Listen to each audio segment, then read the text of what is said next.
como vocês estão? Tudo bem? Mais um episódio aqui pro canal.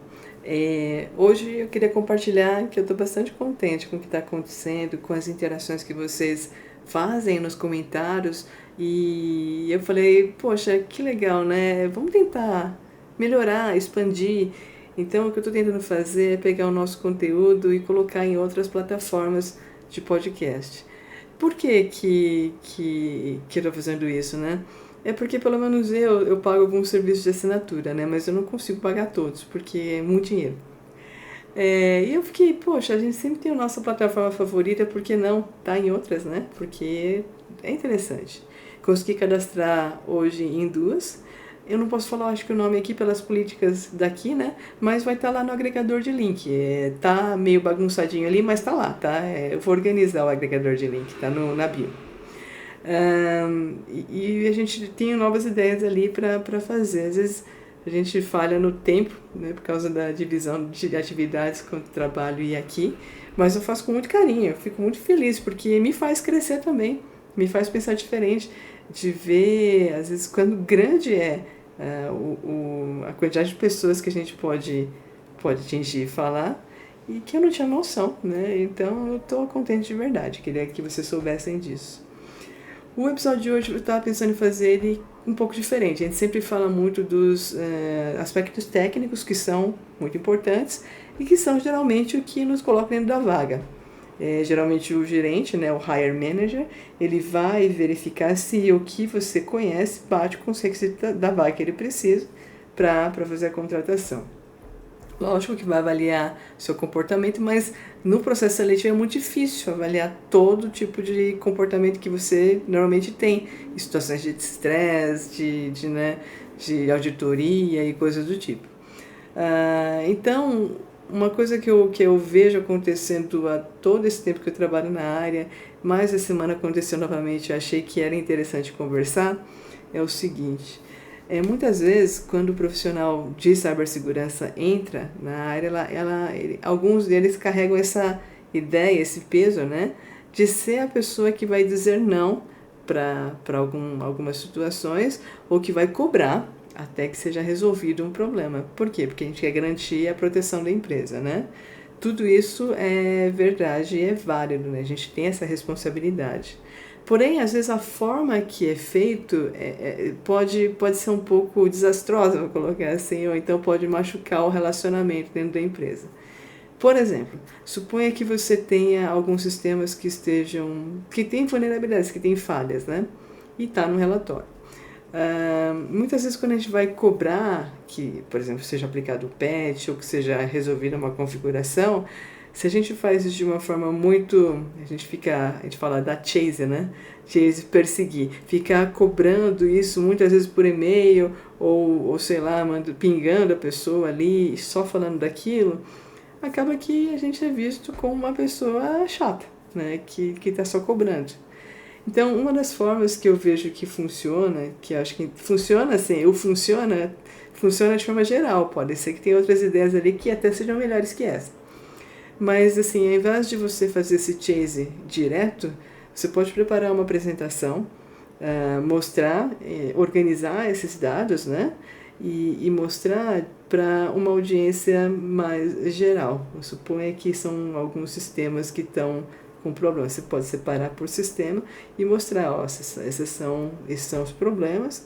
Para poder atingir, para poder resolver, a gente pode colocar um prazo aqui, todo mundo concorda com esse prazo, e aí a gente consegue trabalhar com mais calma.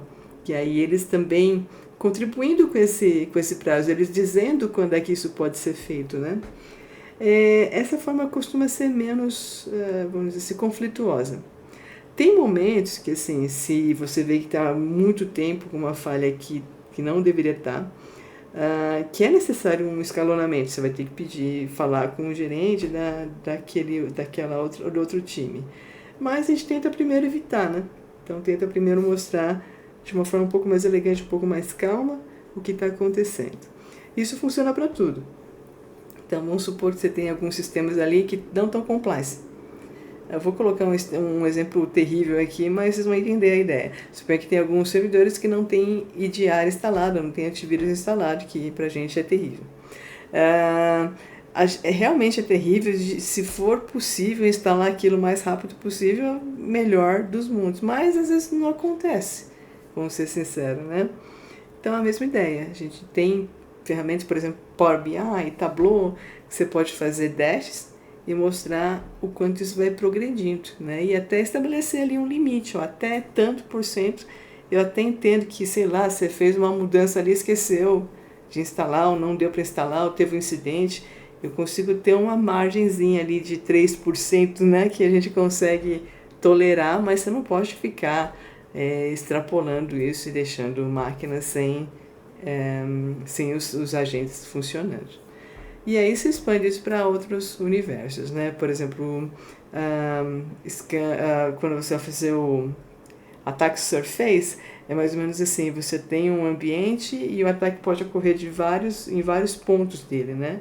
Quando a gente fala que vai reduzir o ataque surface, quer dizer que você vai diminuir, por exemplo, portas abertas que não precisam, ou então tem um bypass ali que está passando por fora do AF. São várias situações ali que você vão ver falhas, né? Que a gente está lá para resolver isso mesmo, né? Para que isso não aconteça mais.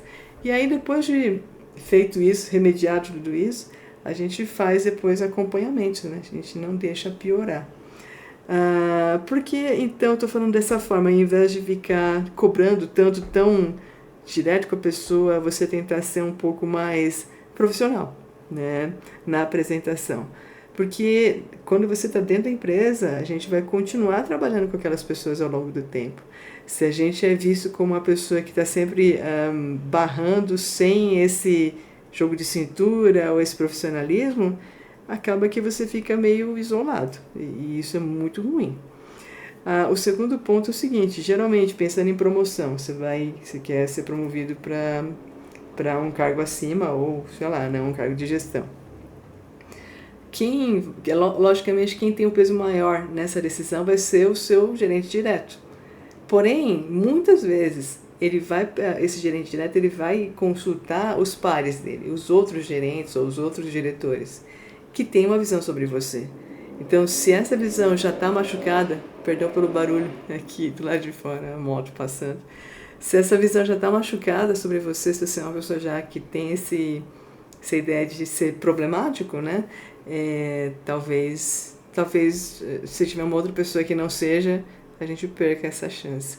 Então é realmente tentar aumentar nossas chances de ser visto de uma forma colaborativa, acho que essa é a palavra. Perdão. Não é que a gente está deixando de fazer o nosso trabalho, a gente está fazendo o nosso trabalho, a gente está protegendo a empresa, a gente está melhorando, mas mantendo o relacionamento de uma forma profissional. Tá? Então, acho que vir com aquela energia toda, isso está errado, não pode ser assim, encontrei um bug ali, tem uma falha crítica lá, tentar, sim, realmente, muitas vezes tem, mas tentar fazer essa comunicação de uma forma mais tranquila e mais correta. O que é emergencial realmente tem que ser tratado como emergencial, as outras coisas têm que ser ponderadas. Por favor, se vocês tiverem outras experiências ali, porque isso é muito comportamental, não tem o 100% certo, né? A gente tem o que funciona mais, mas fique à vontade para compartilhar, né? Agora, ser realmente chato, cobrador, não funciona. E arrogante às vezes também, né? Achando que, eu sou segurança e é isso. Não, gente, é uma das peças ali. Inclusive, tem uma vertente que diz o seguinte: quando segurança começa a ficar ser mais cara do que o sistema traz como lucro, tem que se rever segurança. De repente você está tendo um custo muito maior do que o sistema vai produzir. Então tem que medir. Daí tem controle compensatório, um tipo de coisa. Ok? Então, acho que hoje é isso. Eu vi uma cena essa semana que me chamou a atenção e eu falei, acho que é interessante falar um pouco desse lado comportamental muito, muito legal. Outra coisa, se a gente tiver como consultor, suponha que a empresa contratou você como consultoria para resolver um problema, suponha, ela teve um ataque ele sofreu um ataque, contratou uma consultoria para resolver isso, aí nesse caso é diferente, né? Você está sendo contratado para fazer o assessment e encontrar os problemas. Assessment é a avaliação da empresa. Então, nesse caso, a gente vai fazer a avaliação inteira, vai gerar um relatório também, mas a gente vai entregar e geralmente vai falar com diretores, com o C-Level, né? E aí você, é claro, e objetivo, acontece isso, isso e isso, e porque você está sendo pago para fazer isso. E aí depois disso vai ser os desdobramentos, né? Se isso vai ser feito internamente pelos funcionários, se vão ser contratados a consultoria para ajudar a resolver, mas aí é outra conversa, né? É o resultado que conta. Tá bom? É isso. Por hoje é só. Fiquem bem. Tô tentando gravar os episódios toda terça, mas às vezes falha. Porque né, cuidar da casa, cuidar da família, cuidar de demandas do trabalho, acaba que a gente falha um pouquinho, mas eu não esqueço.